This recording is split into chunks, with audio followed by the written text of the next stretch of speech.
Que a paz do nosso Senhor Jesus esteja sobre nós. Jó capítulo 28. Na verdade, a prata tem as suas minas, o ouro que se refina tem o seu lugar. O ferro é tirado da terra e da pedra se funde o cobre. Os homens põem termo à escuridão e até os últimos confins procuram as pedras ocultas nas trevas e na densa escuridão.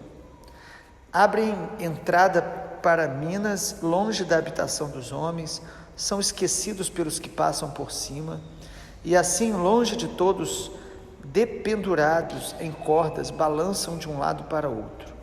Da terra procede o alimento, mas embaixo ela é revolvida como que pelo fogo. Nas suas pedras se encontra safira e há pó que contém ouro. Essa vereda, a ave de rapina a ignora, os olhos do falcão nunca viram. Feras majestosas nunca pisaram essa vereda e nenhum leão passou por ali. O homem estende a sua mão contra o rochedo e revolve os montes desde as suas raízes. Abre canais nas pedras e os seus olhos veem tudo o que há de mais precioso. Tapa os veios de água e nenhuma gota sai deles. E traz à luz o que estava escondido. Mas onde se achará a sabedoria? Em que lugar estará o entendimento? O ser humano não conhece o valor da sabedoria, e ela não se encontra na terra dos viventes. O abismo diz, ela não está em mim. O mar diz, não está comigo. Não se compra a sabedoria com ouro fino. Ela também não pode ser paga com prata. O seu valor não pode ser avaliado pelo ouro de Ofir, nem pelo precioso ônix, nem pela safira. O ouro não se iguala a ela, nem o cristal, não se pode trocá-la por joias de ouro fino. Ela faz esquecer o coral e o cristal. O preço da sabedoria é maior do que o das pérolas. O topázio da Etiópia não se compara com ela. Não se compra a sabedoria nem com ouro puro. Mas de onde vem a sabedoria? E em que lugar estará o entendimento? Está encoberta aos olhos de todos os seres vivos e oculta às aves do céu. O abismo e a morte dizem, ouvimos com os nossos ouvidos a sua fama. Deus lhe entende o caminho e ele é quem sabe o seu lugar. Porque o seu olhar alcança as extremidades da terra, ele vê tudo o que há debaixo dos céus. Quando Deus regulou o peso do vento, fixou a medida das águas, quando determinou leis para a chuva e caminho para o relâmpago dos trovões, então ele viu a sabedoria e a manifestou, estabeleceu-a e também a examinou, e disse ao ser humano, eis que o temor do Senhor é a sabedoria e afastar-se do mal é o entendimento.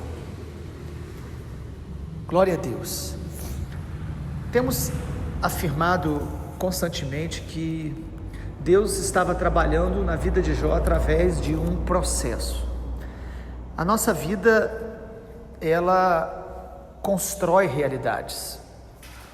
Os nossos pensamentos, as nossas ações e até as nossas omissões vão construindo realidades. A nossa personalidade e aquilo que a gente vive é construído através das nossas escolhas. E às vezes a gente está diante de uma realidade hoje que nós queremos que Deus mude, que Deus quebre, que Deus transforme. E às vezes a gente construiu essa realidade durante muitos anos, de ações, de omissões, de pensamentos, crenças equivocadas, porque quando nós enfrentamos as situações difíceis da vida, as tentações, os problemas interpessoais, todos nós vamos desenvolvendo pensamentos, sistemas de crenças.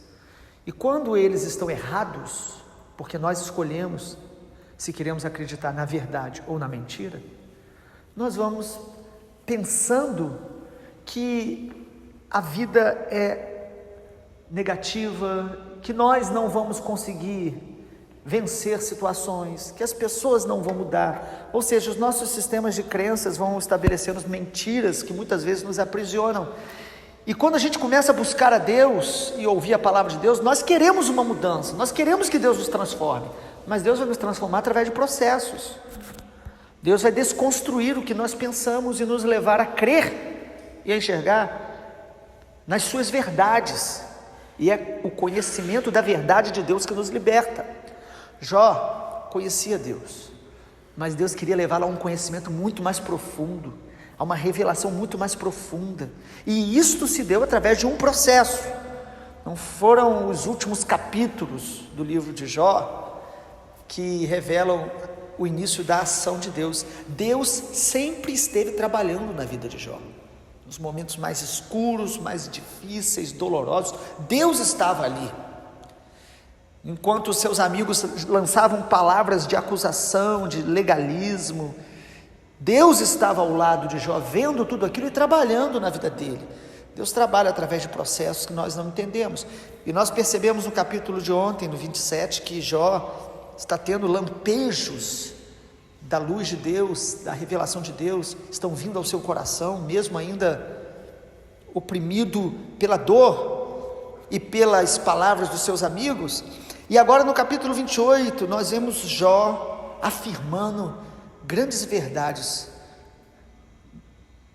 da sabedoria de Deus, da maneira de Deus agir, grandes verdades de Deus, mesmo sem ainda ter o seu cativeiro mudado, porque lá no final do livro a gente ouve Deus dizendo, que o cativeiro de Jó foi mudado. Ele estava no cativeiro da dor, no cativeiro das dúvidas, no cativeiro do sofrimento, mas o processo de Deus na vida dele já estava levando a, mesmo sem entender e sem ver a sua realidade mudada, ele afirmar verdades acerca de Deus. E no versículo 1 até o versículo 11, Jó está mostrando como que os homens trabalham, se esforçam para adquirir riquezas, para alcançar os seus bens, para explorar a terra, os minerais, o ouro, a prata. Como que os homens se esforçam? No versículo 1, a prata tem as suas minas, o ouro que se refina tem o seu lugar. E ele fala um pouco aí sobre aqueles que trabalham nas minas, escavando. No versículo 3 fala sobre procurando pedras ocultas nas trevas, na densa escuridão. Versículo 4, abrem entrada para minas.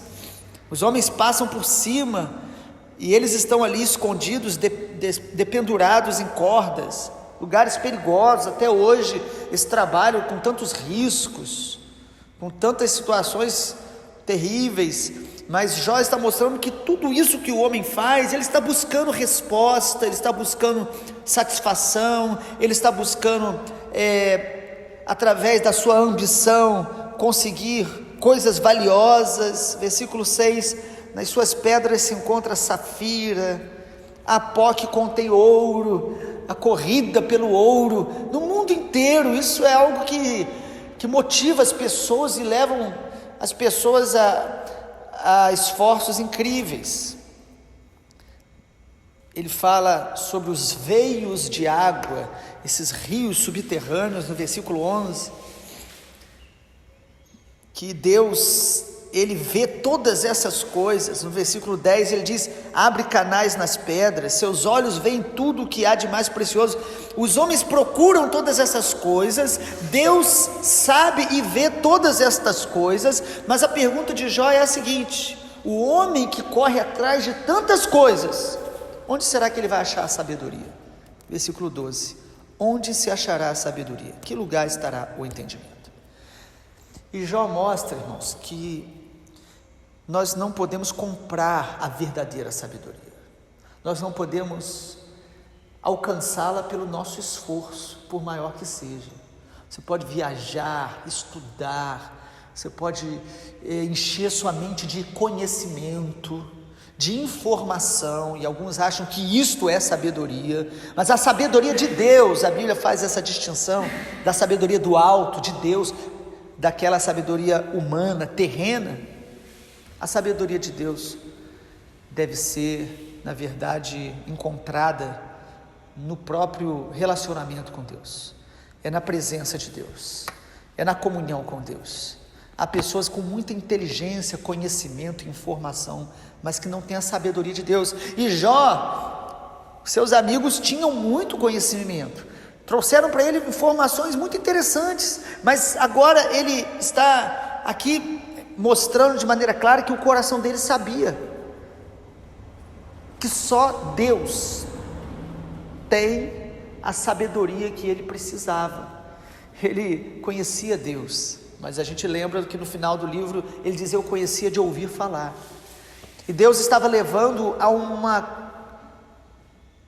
um relacionamento, a uma intimidade maior. E aqui no capítulo 28 ele diz que o ser humano, versículo 13, não conhece o valor da sabedoria.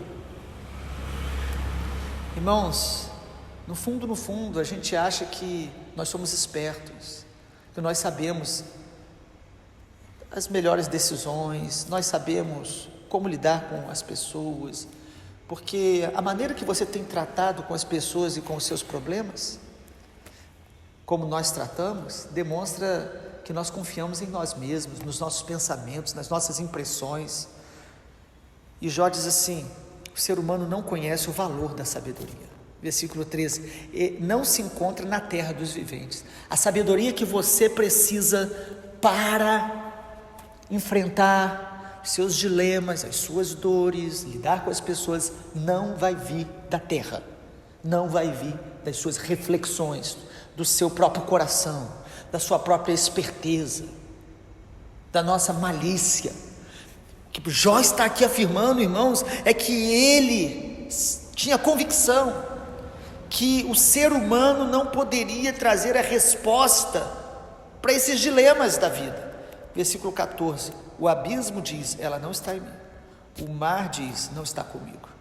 Não adianta buscar na criação, na observação da criação. Nós aprendemos muitas coisas, inclusive o Senhor Jesus diz: observai as aves, os lírios, mas é para aprender com Deus, que cuida de todas essas coisas, que criou todas essas coisas. Mas a verdadeira sabedoria, irmãos, ela é muito mais valiosa do que o ouro. As pessoas brigam por causa do ouro, as pessoas perdem o sono por causa do ouro, as pessoas trabalham excessivamente por causa do ouro, do ter, do comprar, da ambição. E aí no versículo 16, o seu valor, ou seja, da sabedoria, não pode ser avaliado pelo ouro de Ofir, nem pelo precioso ônix, nem pela safira. E ele vai falando aí de tudo que era valioso, que ele conhecia. Versículo 17, o ouro não se iguala a ela.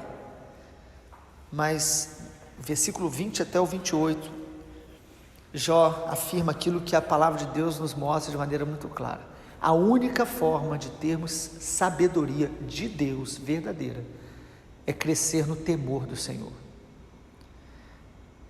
é crescer no conhecimento de Deus, no conhecimento não sobre Deus, não apenas conhecimento teológico, mas é o temor do Senhor, ou seja, amar quem Deus é e amar o que Deus ama, aborrecer o que Deus aborrece.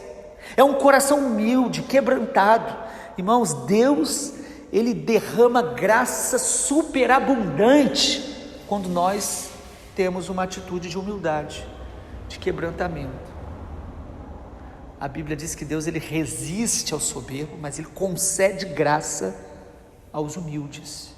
O temor de Deus é a humildade diante da sua grandeza e da sua glória. Temor de Deus é o princípio da sabedoria. E lá no Salmo 25 também diz que a intimidade do Senhor é para os que o temem, aos quais Ele vai revelar a sua aliança. Irmãos, quanto mais temor, mais revelação de Deus, mais sabedoria de Deus. E lá em Tiago, a Bíblia diz: quem precisa de sabedoria, peça a Deus, que a todos dará liberalmente. Todos nós precisamos de sabedoria para lidar com a família, para lidar com a tentação, para lidar com os problemas, para lidar com a sociedade, para lidar com pessoas difíceis, para lidar com pessoas fáceis, nós precisamos de sabedoria para lidar com as nossas fraquezas. A sabedoria de Deus é fruto de temor, e nós deveríamos buscar então o temor de Deus, mais do que os homens buscam o ouro, mais do que as pessoas buscam o sucesso, a fama, o reconhecimento humano, a aprovação das pessoas. Nosso alvo diário deveria ser conhecer mais a Deus, o temor de Deus, porque este conhecimento trará sabedoria de Deus para lidar com os nossos dilemas, com os dias maus, com as noites escuras da alma, com os momentos dolorosos, porque a nossa vida é uma vida de vales e de montes. O Senhor diz isso, que Ele levaria Israel para uma terra de montes e de vales. E a sabedoria de Deus se revela em todos os momentos da vida, quando nós, diante dos vales, do sofrimento, da dor, ou diante dos momentos que Deus nos renova, nos concede vitórias, conquistas, nós buscamos o temor de Deus, perseveramos no temor de Deus. E é assim que Jó conclui o capítulo 28, versículo 28, e disse ao ser humano: eis que o temor do Senhor é a sabedoria, e o afastar-se do mal é o entendimento. O temor de Deus nos faz nos afastar do mal. Quando estamos nos aproximando do mal, seja ele o pecado deliberado, pensamentos maus, motivações más, isso demonstra que nós estamos nos afastando do temor de Deus e da sabedoria de Deus. Que Deus nos abençoe e que nos dê um coração quebrantado, para que a gente possa crescer na sabedoria dele e superar os dias maus, crescendo cada dia mais na intimidade do Senhor. Pai amado, obrigado, que a tua palavra possa produzir em nós mais quebrantamento, mais temor, que a tua palavra possa quebrar todo o sistema de crenças falsos que estão no nosso coração, que estão nos aprisionando, que estão dificultando, Pai, muitas vezes processos que o Senhor quer continuar em nossa vida, aprofundar em nossa vida. Senhor, derrama sobre nós temor e quebrantamento, para que a sabedoria do Senhor cresça em nós, em nome de Jesus. Amém, Senhor.